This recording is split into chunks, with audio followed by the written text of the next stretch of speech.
I didn't have sex for a year because of lockdown. I felt like everything had fast forwarded to like being 40 years married or something. I bought a sex toy from Amazon. My mum was like, what would you get? And I was like, oh, you know, just self-care. I mean, it is self-care.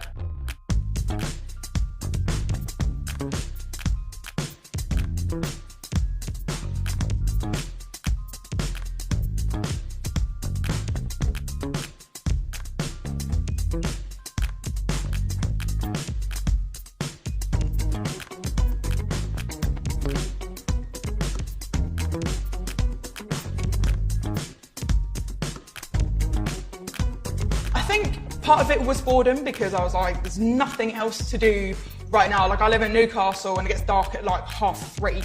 I've gone for my walk and now I've got the rest of the evening. So I'm like, well, vibrators that way. So off I go. But I also think that part of it was that I wasn't having any kind of connection. So I was like, in order to still feel good and like to have that pleasure, I was like, off we go.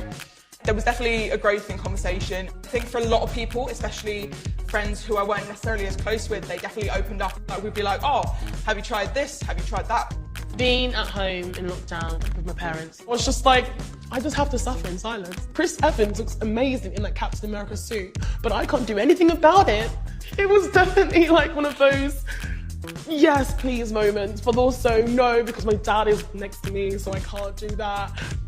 I think like a lot of people that did lockdown in a relationship, it kind of got a bit stale. It was really hard to like keep things going. I was looking for like how we could keep it alive, how we could spice it up. For younger people who are more likely to be not living with a partner or to be having casual sex, we saw huge declines in physical in-person sexual activities and conversely some evidence of an increase in solo sex, masturbation, sexting and using videos to interact sexually with other people.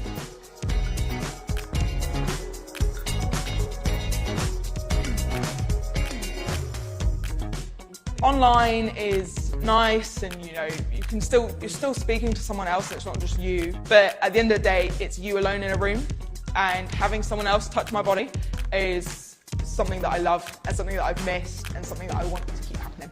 That solitude was good for me. I kind of had to like, learn my body, but masturbation, solo sex is all fun, but sometimes you want someone there to share like that, your body and appreciate your body. I think the more we talk about it, the more it gets normalised. I've really seen that in the lockdown because we know that everybody does it and it's completely natural. There's a greater recognition now that you don't necessarily need to have sex with someone to have sexual intimacy and to experience sexual pleasure.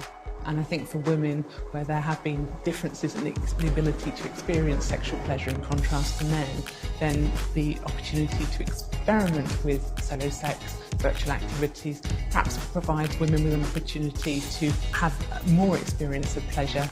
For some people, it might be that solo sex, masturbation and the use of virtual sexual activities is enough to satisfy that need. But that for other people, there is a real need for physical contact with a partner to address those emotional needs. And I think this needs to be borne in mind when we think about lockdown restrictions.